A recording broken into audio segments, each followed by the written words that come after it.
milieu du mois d'août 1943, non seulement les Russes ont gagné la bataille de Koursk, mais ils ont aussi déclenché la contre-offensive générale qu'ils avaient préméditée depuis longtemps. Smolensk, Oriol, Bielgorod sont les premiers objectifs visés. Seul le front nord ne bouge pas. De leur côté, les armées anglo-américaines piétinent près du golfe de Messine. Mais le premier bombardement américain de Ploesti, en Roumanie, témoigne d'un grand basculement de la guerre. L'initiative passerait-elle décidément à l'Est? En témoignera bientôt une entrevue Churchill-Tito.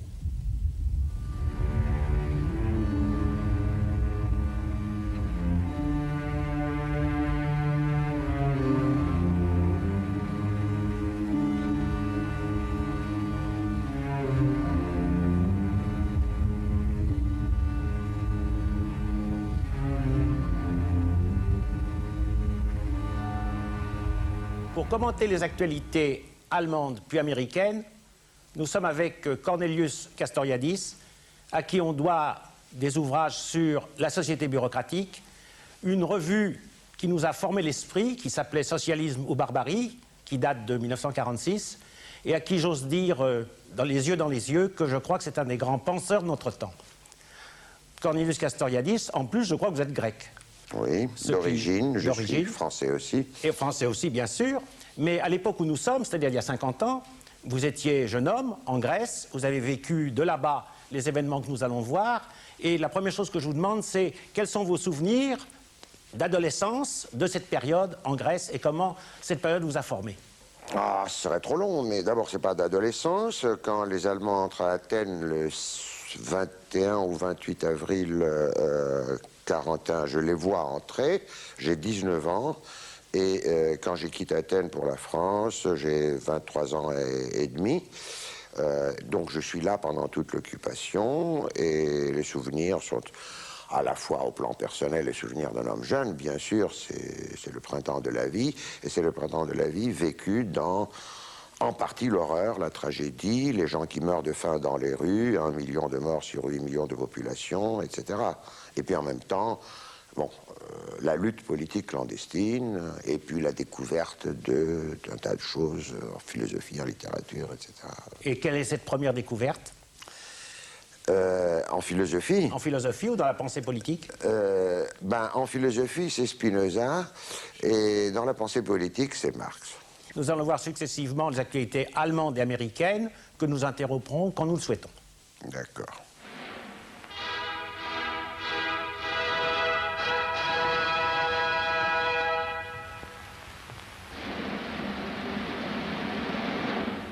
Wien, Deutsche Meisterschaften im Gewichtheben.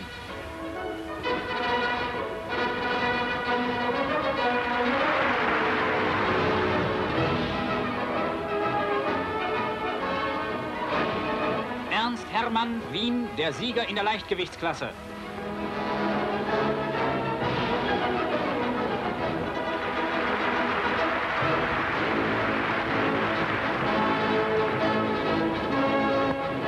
Schwergewichtsmeister wird Theo Aldering, Essen, mit 375 Kilo.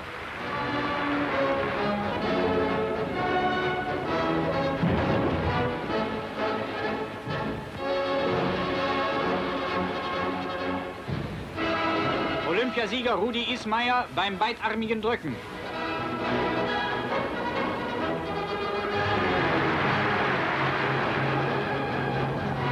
Im Mittelgewicht siegt Hans Clausen, Hamburg, mit einem Gesamtgewicht von 337 Kilo.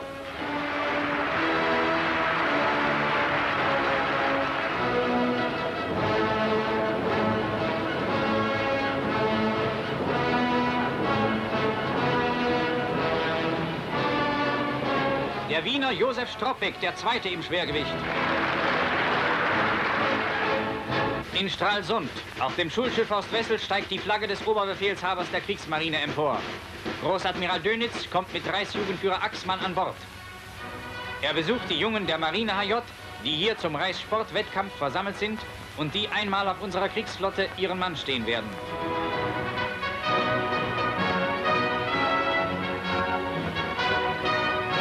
Die Jungen zeigen dem Großadmiral, was sie gelernt haben.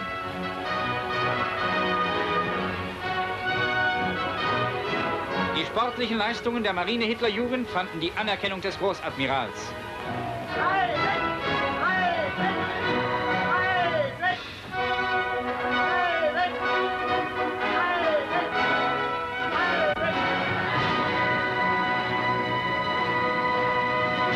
Das Unterseeboot des Korvettenkapitän Wolfgang Lüth läuft im Stützpunkt ein. Als erster Unterseebootkommandant erhielt Korvettenkapitän Lüth vom Führer das Eichenlaub mit Schwertern und Brillanten. Mit dieser höchsten Tapferkeitsauszeichnung wird der mehr als dreijährige Kampf des Kommandanten und seiner Männer gegen die feindliche Schifffahrt belohnt. Sie versenkten 46 feindliche Schiffe mit über 250.000 Tonnen. Fahrzeuge der deutschen Wasserschutzpolizei im Dienst auf dem Dnieper.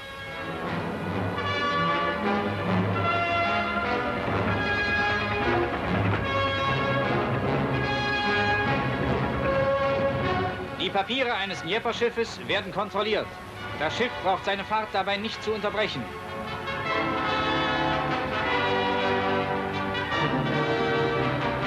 Ein Floß kommt in Sicht.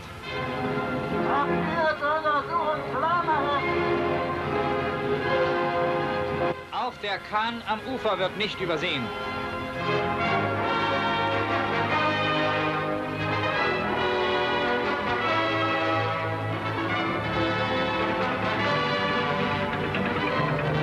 Unter dem Schutz der deutschen Polizeiboote transportieren lange Schleppzüge Nachschub über den Strom.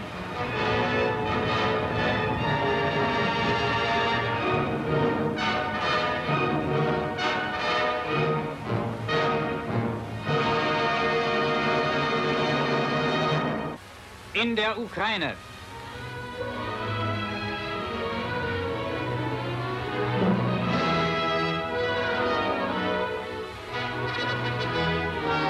Die riesigen Getreidefelder werden abgeerntet. Die dabei eingesetzten Menschen wissen, was von ihrer Arbeit abhängt.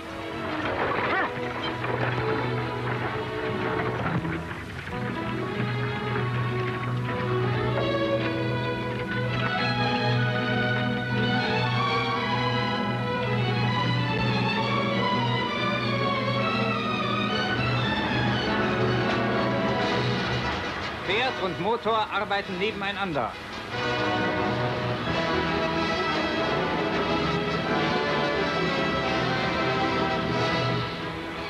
Hochmoderne Maschinen aus Deutschland dreschen Berge von Getreide aus.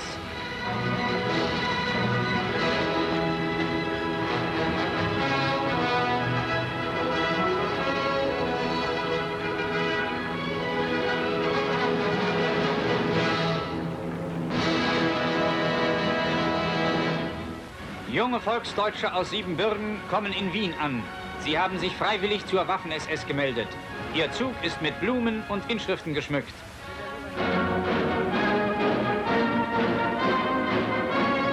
In kurzer Zeit sind wir dabei, ist ihre Parole. Sie folgen der Stimme ihres Blutes, um das Großdeutsche Reich und Europa zu verteidigen. SS-Obergruppenführer und General der Waffen-SS Berger begrüßt die Freiwilligen.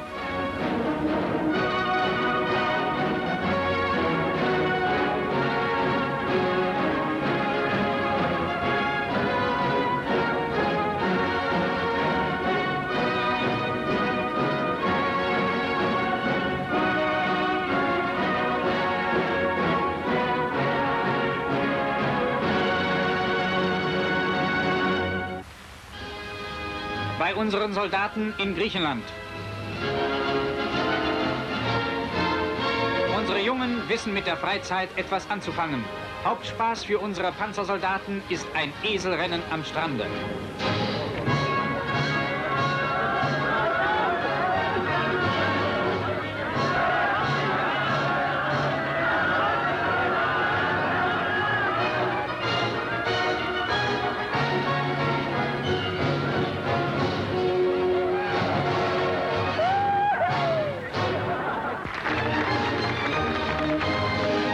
Die Strandmeisterschaft.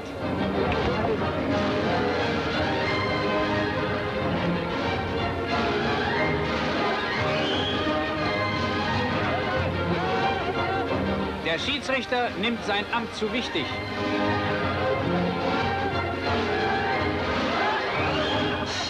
Er wird ins Wasser geworfen.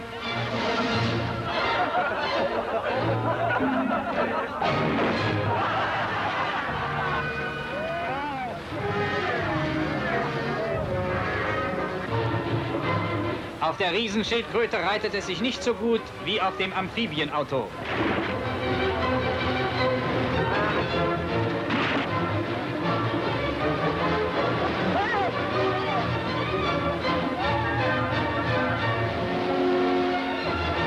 Cornelius Castoriadis, on vient de voir des images de la Grèce, ou plutôt on vient de voir des ânes grecs. Mais les actualités allemandes nous ont appris à savoir que s'il y a un sujet sur la Grèce, même qui ne montre rien, c'est qu'il se passe quelque chose en Grèce. Ils ont toujours fait comme ça. Quand ils montrent que les chemins de fer français marchent bien, c'est qu'il y a eu des attentats. Alors là, nous sommes en Grèce pendant l'été 43. Comment ça se présentait, la situation? Ce serait comique, ce serait pas tragique, n'est-ce pas, de voir cela, parce que la Grèce, à l'été et puis à l'automne 43, c'est à la fois le grand gonflement de la résistance et du Parti communiste et du partisanat dans les montagnes. Il y a déjà beaucoup d'attentats contre les chemins de fer qui depuis longtemps, mais enfin qui à ce moment-là s'amplifient. Il y a des régions entières du pays montagneux qui sont occupées par les partisans communistes. À Athènes, les Allemands font des blocus, des quartiers entiers, cherchent des gens, rentrent dans les maisons, etc. Et évidemment, ce que la propagande montre, c'est les courses d'ânes et un match de boxe avec les types qui se baignent dans la mer. Je pense aussi que pour le spectateur allemand, la Grèce, la mer, Goethe, la Méditerranée, tout ça, enfin bon. Ça va ensemble. Bien, on va voir ensuite, avec les actualités allemandes sur la Russie, une autre manière de truquer la vérité, enfin de nous fausser dans notre information. C'est qu'on est en pleine offensive soviétique, contre-offensive soviétique, qui est une vraie offensive maintenant générale, et ils vont nous montrer simplement le front de la Doga, c'est le seul où il ne se passe rien. Il faut ajouter qu'ils montrent aussi autre chose, et ça c'est très amusant, ils n'osent pas le montrer pour la Grèce. Ils montrent la mission civilisatrice de la Wehrmacht. Il y a un passage, je ne sais plus de quoi, du Dniepr, où c'est l'armée allemande qui aide les pauvres Russes ou Ukrainiens à traverser, et il y a aussi la récolte du blé en Ukraine. Bien sûr. Donc les Ukrainiens sont très heureux, ils produisent du blé, et dans le grand espace allemand, tout va bien. Voyons cette campagne de Russie, on notera aussi qu'elle reste très anonyme, très vague, très floue. An der Ostfront spielt sich das Soldatenleben in Ruhestellung naturgemäß in anderen Formen ab. Aber hier wie dort macht der deutsche Soldat das Beste aus dem, was sich ihm bietet. Dem Erfindungsreichtum sind keine Grenzen gesetzt.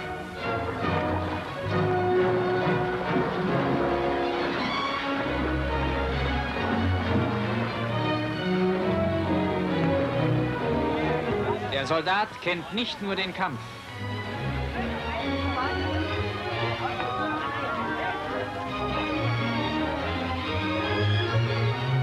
Ein Brief in die Heimat. Dieser Friseur schneidet die Haare sogar elektrisch.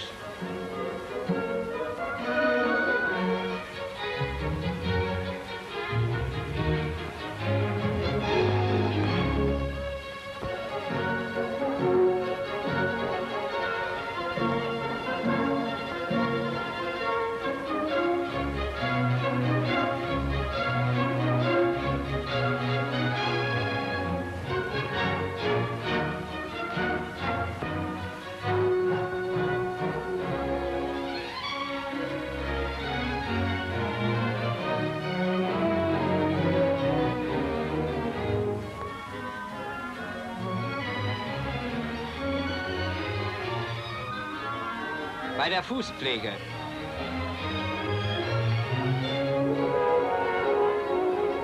Über der Sorge für das leibliche Wohl werden Waffen und Gerät nicht vergessen.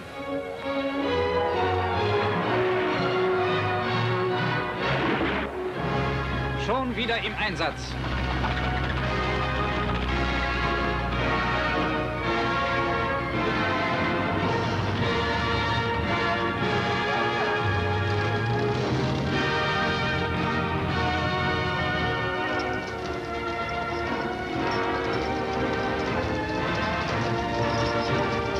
Nachschub auf dem Marsch.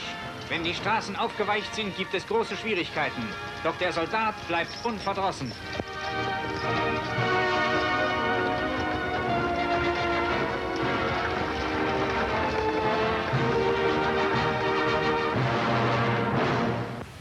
An der Front südlich des Ladoga-Sees. Vorbereitungsfeuer der Artillerie zu einem Gegenstoß.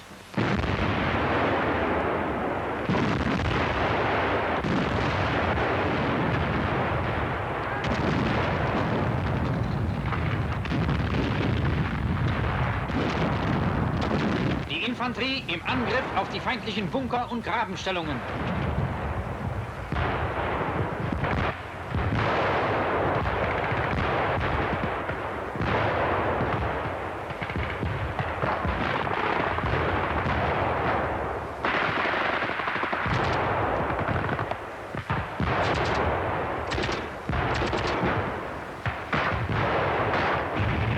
Ein Tiger rollt mit vor.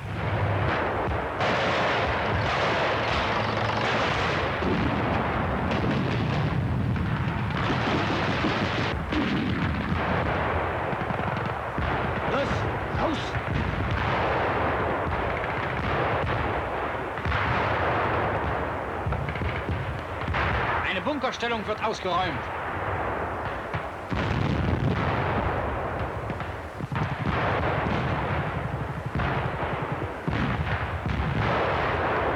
Sowjetgefangene zeigen unseren Soldaten den Weg.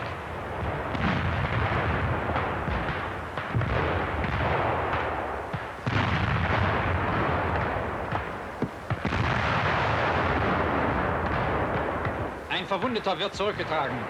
Bei dem deutschen Gegenstoß wurden dem Feind schwere Verluste zugefügt.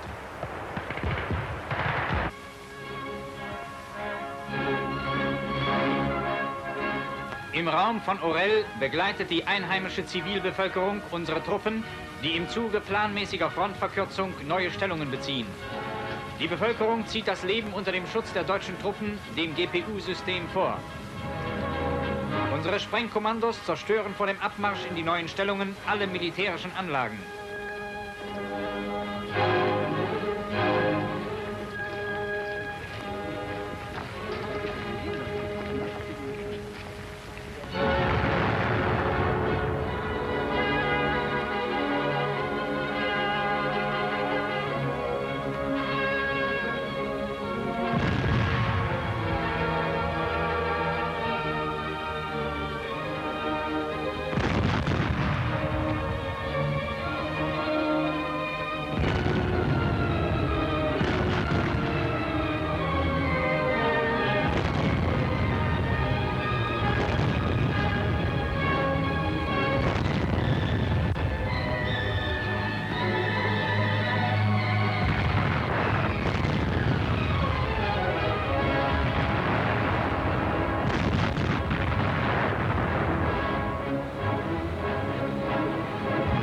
Brücken von Orel fliegen in die Luft.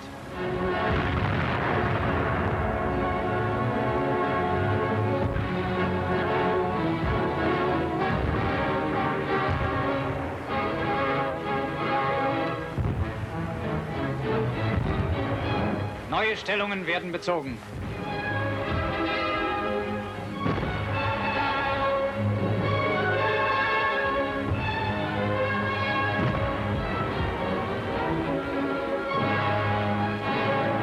Dem wiederum angreifenden Feind schlägt wohl vorbereitetes Feuer entgegen. Er bezahlt alle seine Angriffe mit blutigen Verlusten.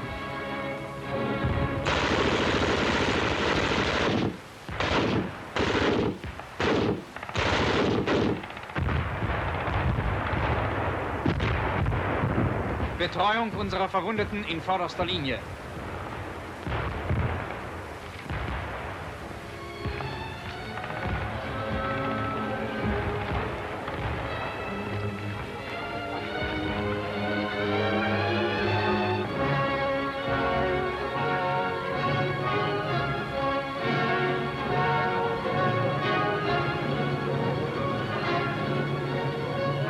Unmittelbar nach dem Gefecht heftet der Bataillonskommandeur bewährten Kämpfern das Eiserne Kreuz an.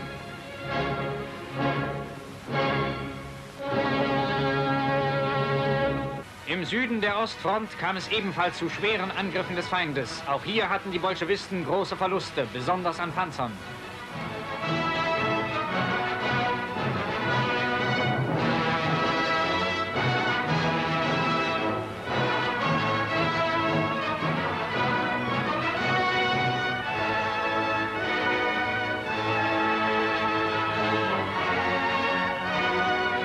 unseren Stellungen am Mius.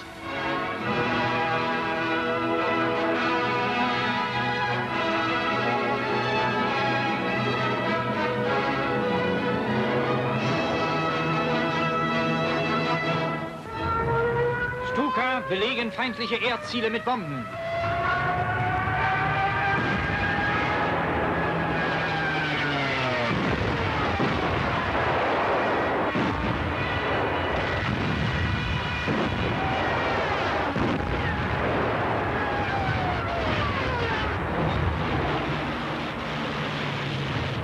Panzer werden in die Schlacht geworfen. Rechts und links erbeutete Salvengeschütze des Feindes.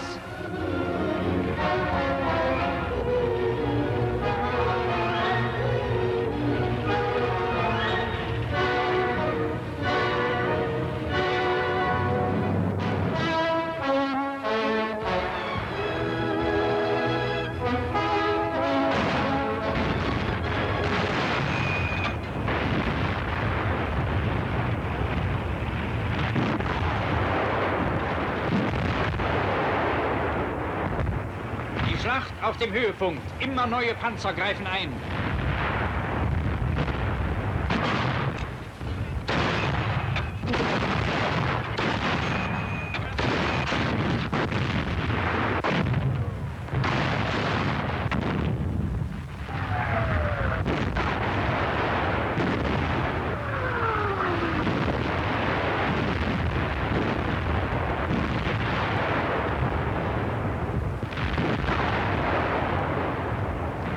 Kommandierende General.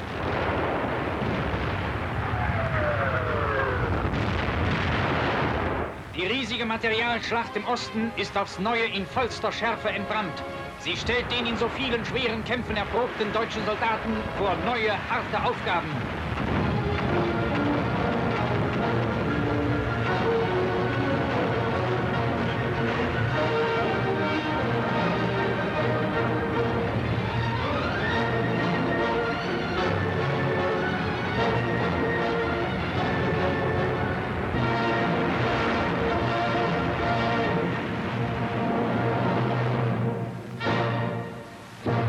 Cornelius Castoriadis, j'aimerais avoir votre réaction devant ces actualités et, si possible, est-ce que vous vous rappelez les avoir vues en Grèce? Non, et précisément, une des choses qui me frappait pendant ce visionnement, c'était le contraste énorme entre le souvenir que j'ai des actualités allemandes que je voyais en Grèce, parce que c'était les seules qu'on pouvait voir. À la radio, on pouvait écouter la BBC, mais au cinéma, il n'y avait que des films allemands et les actualités allemandes. Or, les actualités qui présentaient en Grèce, et je présume dans tous les pays occupés, c'était des actualités extrêmement martiales. On voyait surtout les fameux tanks Tiger entrant dans les maisons de Stalingrad comme dans du beurre. On voyait les soldats attaquants, etc., des prises de prisonniers et tout le reste. On montrait une Allemagne guerrière, triomphante, conquérante partout, etc., écrasant toute résistance. Bon. Or, ce qu'on voit dans ces actualités, je présume qu'elles sont surtout pour usage interne, c'est, on pourrait mettre comme titre, « La vie continue ». Il y a les sports, les sportifs allemands continuent leurs exploits. Puis quand on voit des soldats, à part les deux images de la fin, bah, ils sont contents, ils se baignent, ou alors ils font des courses d'âne et tout le reste. C'est-à-dire on voit pratiquement guère des actions guerrières. Alors ça peut-être, on peut aussi l'expliquer non seulement du fait que c'est pour consommation interne, mais parce que c'est aussi un des moments, enfin, un moment dans la guerre où les choses ont tourné pas mal et où il n'y a plus tellement des actes triomphants de la Wehrmacht à montrer et il faut se retirer sur autre chose. Oui, il y a de cela, mais il y a aussi, je crois, un autre aspect, une autre explication qui complète celle-ci, c'est que pendant longtemps, il y a eu un conflit sur la nature des actualités. Qu'est-ce qu'on devait montrer aux Allemands? Conflit d'ailleurs très personnalisé entre Goebbels et Hitler.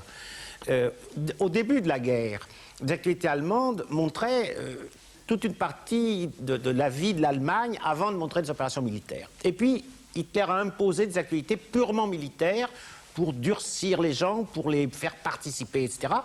Or, voilà qu'il y a eu les défaites, comme vous le dites, bien sûr, Stalingrad, mais il y a eu aussi ce changement que Hitler a perdu de l'autorité. Et en ce moment, à l'époque où nous sommes, depuis 6 mois, enfin depuis Stalingrad et même avant, disons que Goebbels et quelques autres, Himmler, ont pris le dessus et Goebbels réimpose les actualités qu'il juge les meilleures et qui réchauffent le cœur un peu. Parce que tout le monde sait bien que ça va très mal en Russie. Et si on ne montrait que des défaites, bien sûr, ce serait un drame. Oui, il faut voir aussi l'effet inverse que ça aurait. Je veux dire, si on montrait dans un pays occupé d'Europe, et surtout en Grèce par exemple, oui, ces actualités-là, tout le monde rirait. Bien sûr. Si on montrait l'armée allemande en train de faire des courses des ânes ou des matchs de boxe en se baignant, oui, ça a un contre-effet absolument terrible, n'est-ce pas? Donc, il montrait surtout des actualités guerrières, peut-être même à ce moment-là, dans les pays occupés. Hein. La vie continue aussi en Amérique. On va voir que ces actualités américaines sont assez étranges.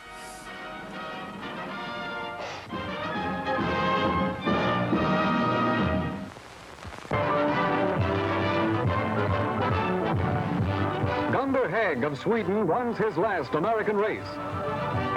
It's the Invitation 1 Mile Classic at Randall's Island, New York. As always, Gunder runs his own race, and this time Bill House, New York chemist, makes the pace. Exactly at the half-mile mark, Hägg takes the lead from Hulse. In third place is Gil Dodds, Boston Divinity student, who is the American 1,500-meter champ.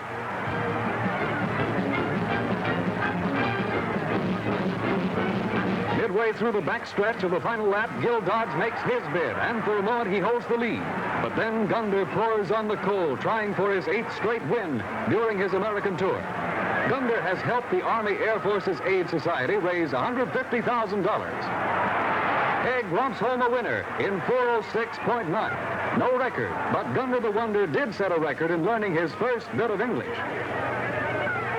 Ladies and gentlemen, I don't know how to speak English, but then I return here someday. I hope to know it.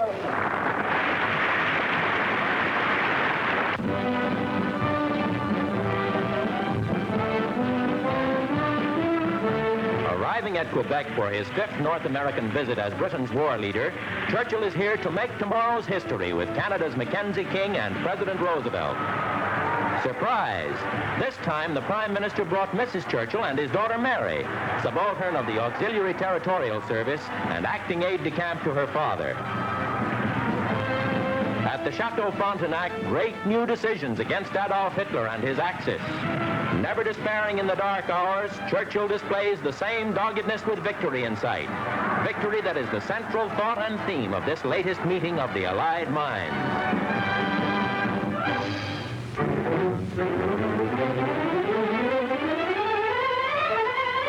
National Manpower Reclassification. The list of non-deferrable jobs has been extended. The list of critical jobs has been reduced. In the future, the emphasis is to be laid on occupation rather than dependency.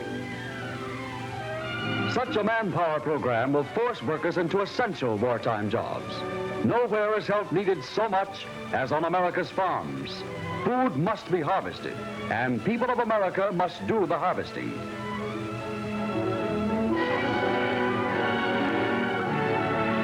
One town in the United States sets the example. Anderson, Indiana goes all out to harvest a bumper tomato crop. They say each one giving 1 hour per week will put it across, and the townspeople show that they mean it.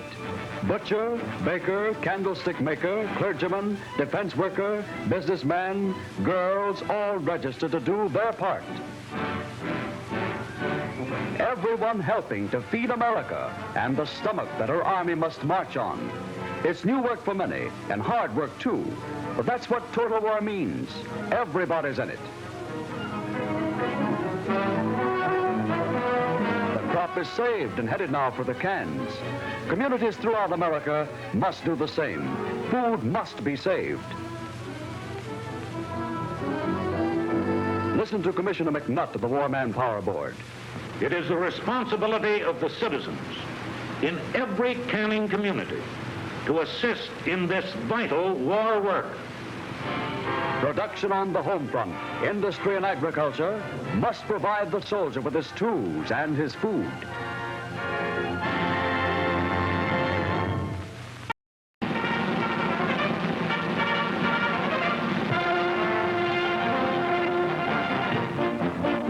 Lend-Lease works both ways. Now, wounded Americans are on the receiving end of aid and comfort in a completely equipped English hospital given us by the British and staffed by Yankee personnel. Ask this convalescent American from the Sicily front or this one enjoying Lend-Lease with a downbeat. More than just a fine hospital, this British gift is also a clubhouse and handicraft school. Look at these once wounded Americans playing baseball on the village green, where these slightly puzzled villagers are used to seeing cricket. And here's a solid single for reverse Lend-Lease.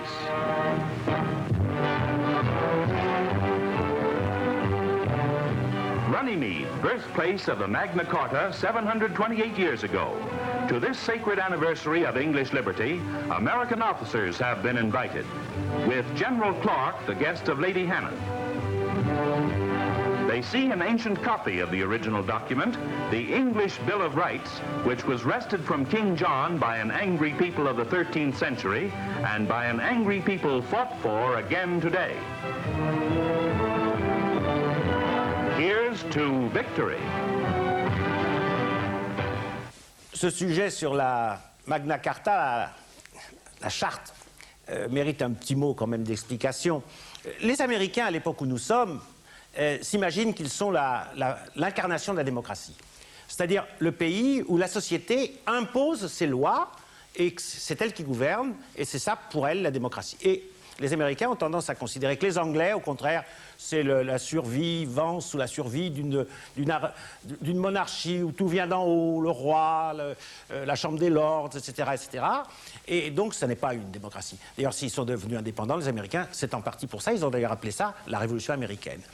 Alors, ce sujet, les Anglais souhaitent qu'il figure aux actualités américaines pour montrer que la liberté de contrôler le pouvoir de bas vers le haut, ils l'ont eu, mais bien avant que les Américains soient nés, en 1215. Et c'est ça la Magna Carta, c'est la première charte imposée au roi anglais, au roi d'Angleterre, en 1215, pour qu'il écoute ces sujets et ils leur obéissent. Tough terrain in Sicily and a job for Army engineers. This mountain road was deeply pitted by retreating Axis dynamiters. But if they can make a hole by blasting, we can fill one in.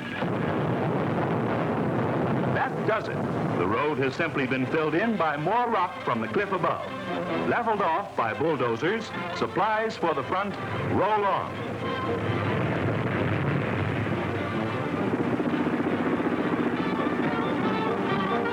This is a Bailey Bridge, and it's one more trick in the bag of the engineering corps. This quickly erected job will support 38 tons, and the first Jeep tests it before the heavy stuff rolls over.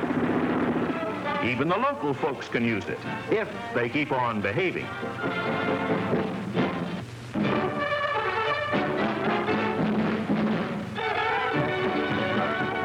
Fresh from air battle, a 16-year-old veteran comes home. It's air medal and 3 oak leaf clusters for Staff Sergeant Cliff Worley of Elmwood, Illinois. But the end of combat, he enlisted at 14 and the Army found out. Are you glad to be out of the Army now? No, sir, I'm not. Here there's an Air Corps Reserve, enlisted man's reserve, that I can join when I'm 17. And as soon as I become 17, I want to get in that so I can get back in the Army as fast as I can. Sergeant, have you a girl back home? No, sir. Girls don't bother me much. Well, what did you miss most of all when you were in Africa? Ice cream sodas. Did you get any there at all? No, sir. How many combat missions were you on in over enemy territory? 22, sir. 22. Where were they mostly? Mostly they were in Africa, sir. Sicily? Sicily, Pantelleria, and Sardinia. Were you scared while you were in the battle? No, sir, not while we was in the battle. But when we come back to the field, you get out of the ship, you're shaking like a leaf in a tree. How were you treated while you were in the Army? I was treated swell, sir, till they told me I had to leave. You didn't like that very much? No, sir, not at all. So it's so long, Army, until Cliff's 17. At 18, he'll be eligible for missions again. Cliff says, I'll be seeing you, and if we're still at war, I'll be in there shooting.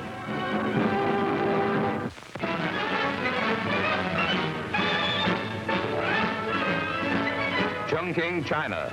General Chiang Kai-shek and his wife, and they mark China's 7th anniversary of war. For the Generalissimo, the Legion of Merit, highest honor America ever paid to a foreign military leader. That's General Vinegar Joe Stilwell, our top fighter in the Orient, who pins it on. Now China looks to the Allied talks in Quebec for bread and bullets to carry on. It's Madame Chang's first press conference since she left America after an 8-month tour. Of Americans, she says, they gave me an enormous lift. They're beginning to realize what war means.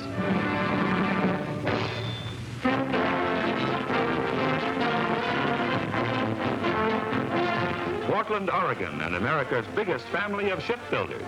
At the Kaiser shipyards, the Brockmillers family, 15 strong, help Uncle Sam win the Battle of Supplies. Pa Brockmiller heads the clan of home front soldiers. And here's a surprise, Emma, one of the girls. The family payroll totals $996 every week, with war bonds getting plenty of it. Days work over, the family comes home. Hey, some more Brockmillers. Yes, including mom and grandchildren, the Brockmillers can pile up 29 ration books for big appetites. Look at those paper steaks. And the cook is mom. When they say chow's on, they've said a mouthful. Mom and Dad brought their big family from Iowa 8 months ago, and they've made good on the job.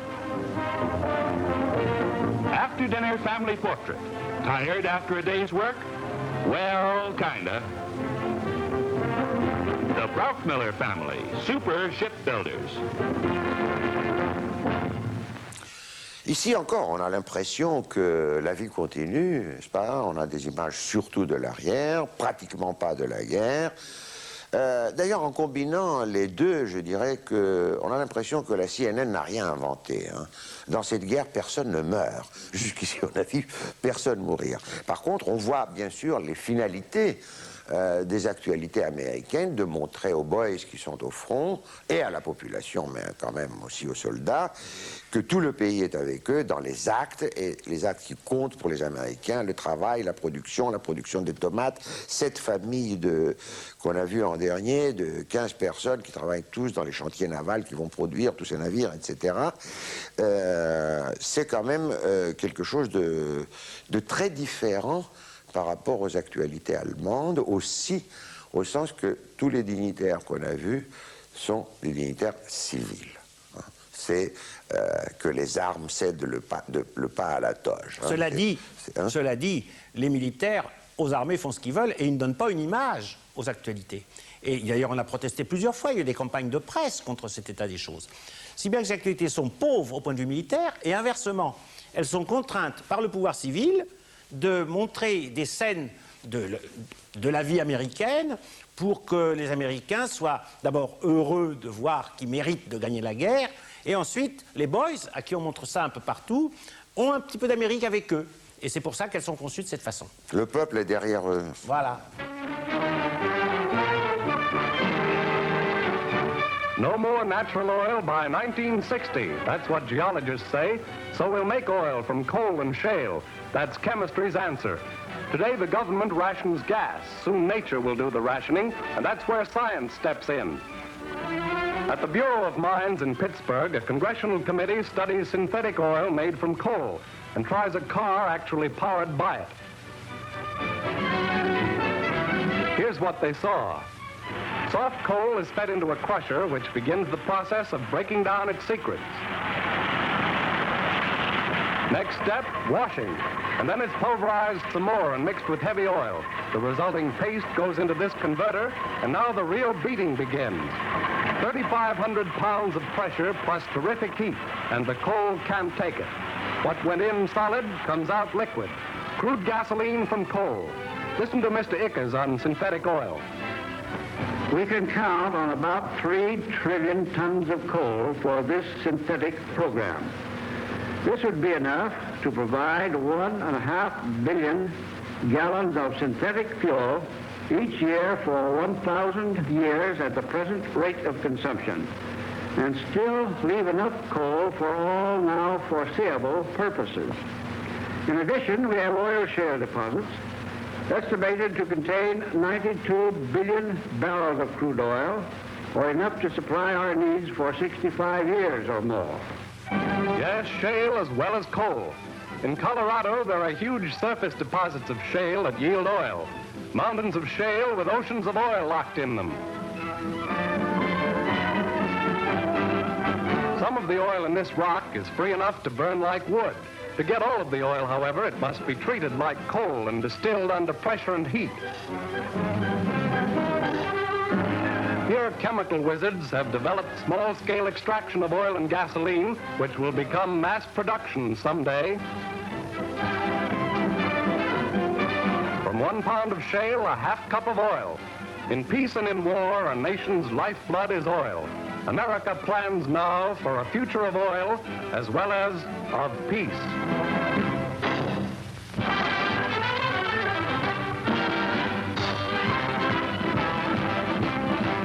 Quebec Chateau Frontenac, stage setting for the most important Roosevelt-Churchill meeting. And Mrs. Churchill goes sightseeing while the Prime Minister holds preliminary talks in Hyde Park. Meanwhile, Canadian and British chiefs of staff prepare for the coming meeting with United States military leaders somewhere in Canada. Air Chief Sir Charles Portal and Combined Operations Chief Lord Mountbatten outline attack strategy. Back to Canada comes the Prime Minister to be met in London-style weather by his wife. On his conference with the President, Mr. Churchill says no comment, not even to Mrs. Churchill and daughter Mary. Exactly 2 years after their first meeting in the bitter days of Axis victories, the Prime Minister and Mr. Roosevelt blueprint the final destruction of the Axis.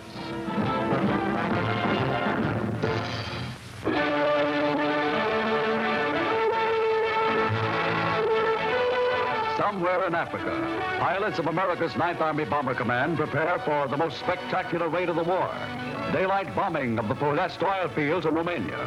Nearly a third of the vital black liquid needed to feed the Axis war machine flows from Polest to Germany. The order to the American flyers is 1,200 miles to Polest to strike oil.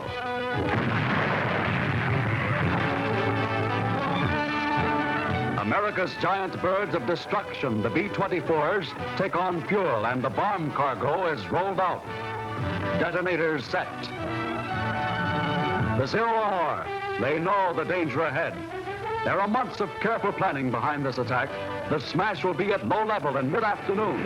And Polest, bristling with anti-aircraft power, is one of the most heavily fortified areas in Europe. And now they're off on a voyage of airborne annihilation.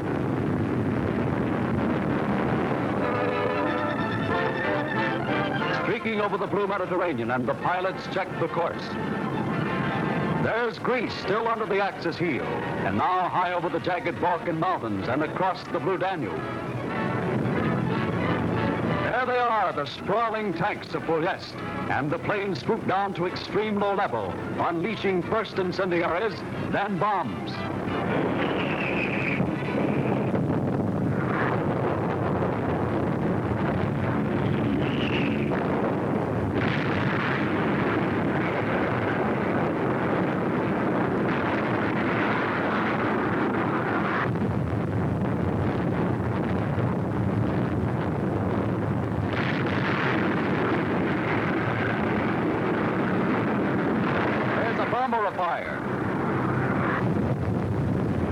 Bullseyes. These Air Corps films show the pillars of smoke marking ruined Polest.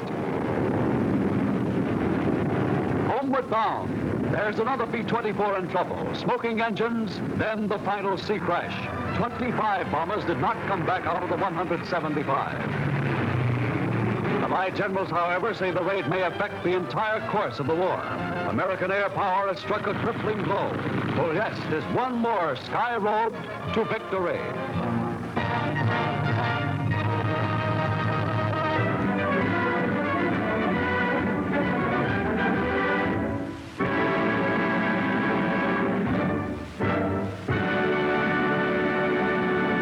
Cornelius Castoriadis applaudit les Américains ont obtenu des succès, puisqu'au bout d'un certain nombre de mois, ils vont détruire les 4/5 des raffineries qu'il y avait là-bas. Ce que je voulais remarquer avec vous, c'est qu'on a vu la préparation de la conférence de Québec, Et là, l'objet doit être de se demander jusqu'à quel point on peut mettre au courant Staline de notre stratégie générale, parce que Staline l'exige, et il a les moyens de l'exiger, il a obtenu beaucoup de succès, et on veut savoir comment on peut ou non s'associer à lui. Ce sera bientôt la conférence de Téhéran. Alors, vous n'êtes pas là aujourd'hui par hasard. Au fond, c'est un peu grâce à vous qu'on a appris à comprendre le système soviétique, il y a 40 ou 50 ans, dans Socialisme ou Barbarie. Vous avez été le premier à voir clair là-dessus. Alors, comment avez-vous vu clair et comment avez-vous décelé ce que recelait le communisme, le régime soviétique, le danger de l'invasion de l'Occident, et tout ça depuis la Grèce? Eh bien, la réponse est double. D'un côté, je l'ai décelé en regardant fonctionner le Parti communiste, puisque j'ai été dans une opposition à l'intérieur du Parti communiste au début de l'occupation allemande qui essayait de le redresser, ce qui était une idée totalement illusoire.